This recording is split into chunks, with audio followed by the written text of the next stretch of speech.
buscar un pancito para hacer una prueba. Vamos a hablar de la moratoria para jubilados porque se termina el 23 de marzo. Esto ya venía siendo un anuncio del gobierno donde dijo que una vez terminada esta nueva renovación que había por estatuto, no iba a extender este plazo a mucho más. Y de hecho no se extiende ni siquiera 6 meses, que en un principio se barajaba esa posibilidad.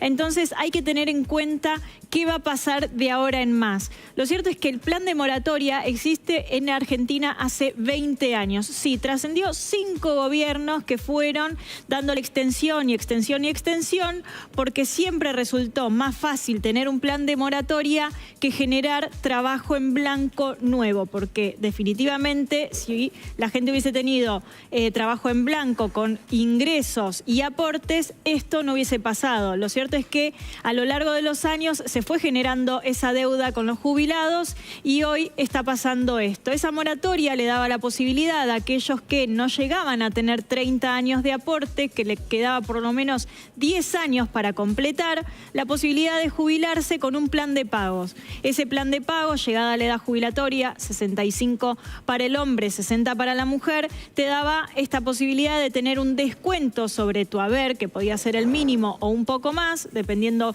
cada uno de los casos, ese descuento mes a mes donde pagabas en cuota esos 10 años o menos, dependiendo cada caso particular, que tenías de deuda de aporte. Lo cierto es que a partir del 23 de marzo, que es el último día de moratoria, es decir, a partir del 24, 3 de cada 10 varones se van a poder jubilar y solo una mujer de cada 10 van a poder hacerlo sin tener este plan de moratoria. ¿Qué va a pasar con el resto de los adultos mayores? Van a tener el acceso a la PUAN, que va a seguir vigente. Lo que pasa es que siempre representó una problemática. ¿Por qué? Porque el que estaba a punto de jubilarse prefería pagar en ese plan de cuotas, esta moratoria, lo que adeudaba o lo que le faltaba, que a veces eran 2 años, 5, 1, era poquito, y no acceder a la PUAN. La PUAN es para aquellos adultos mayores que no tienen aportes y que sí reciben una ayuda del Estado.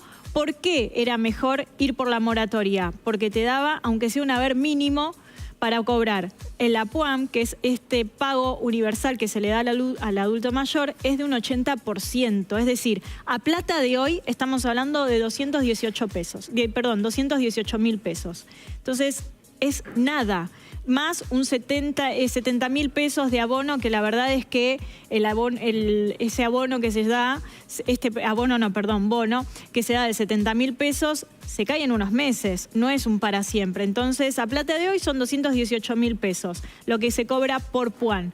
Lo cierto es que a partir del 24 de marzo va a ser la única posibilidad vigente que van a tener los adultos mayores que lleguen a la edad jubilatoria y que tengan falta de años en aportes. Por ahora va a ser así. Atención con eso también, porque en el plan de reforma jubilatoria también lo que se pone sobre la mesa es esta inequidad que hay, porque es cierto que hay jubilaciones donde terminan pagándose, digamos, haberes dispares. ¿Por qué?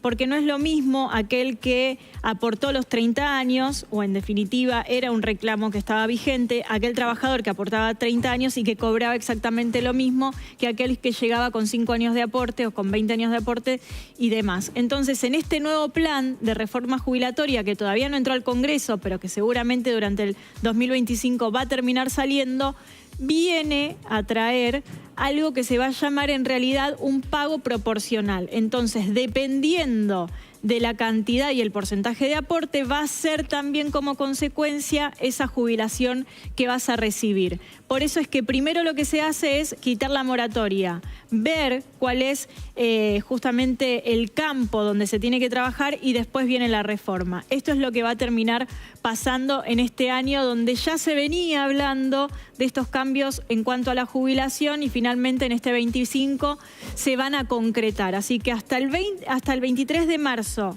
de este año, aquellos que cumplen años antes y que puedan ir iniciando esos papeles sabiendo que puede llevar alguna demora, se pueden adelantar, lo pueden hacer ahora, cosa que llegue finalmente el 23 de marzo y ustedes tengan las carpetas adentro de ANSES.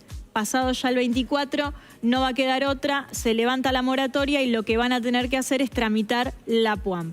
En definitiva, esto es un poco lo que se veía venir. y por ahora el Congreso no extendió de ninguna manera el reclamo como para que no pueda suceder. Así que todo indica que el 23 es el último día.